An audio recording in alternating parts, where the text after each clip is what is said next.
Totoo bang pinaslang si Elena ng kakaibang nilalang? Gaya ng ibinalita sa amin ni Perena.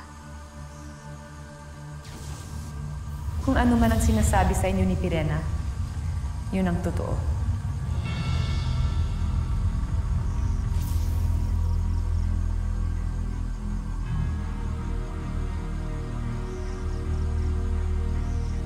Kung ganon, totoong patay na ang aming kapatid.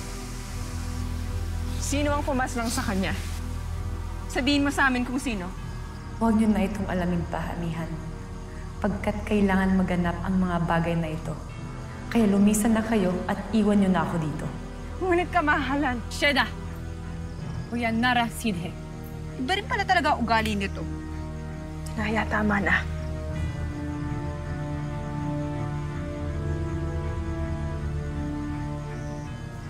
Aalis na kami. Babalik na kami sa Lere.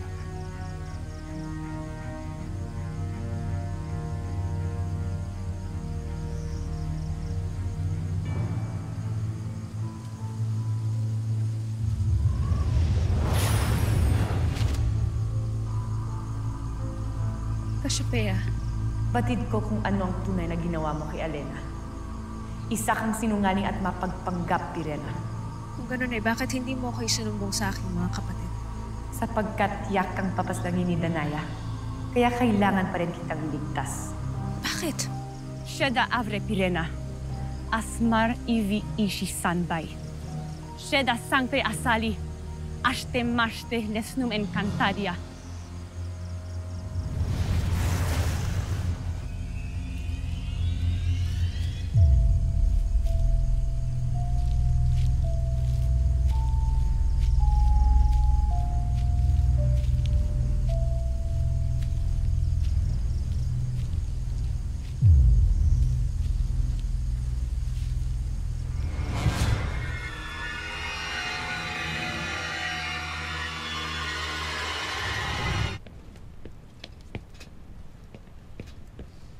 Kanina ka pa tahimik, mahal na Reyna. May bumabagabag pa sa iyong isipan? Meron, Imam.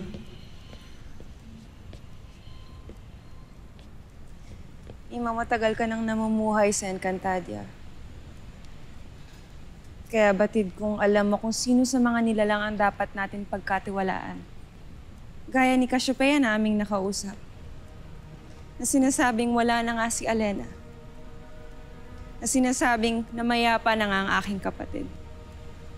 Imaw, dapat ko bang pagkatiwalaan ang mga sinasabi ni Cassiopeia? Walang dahilan upang pagdudahan mo ang unang reyna ng Llereo. Mulat sa pool ay tapat na ang mga mata sa mga diwata. At ang bawat salita at galaw niya ay nasisiguro kong para sa ikabubuti ng inyong lahi.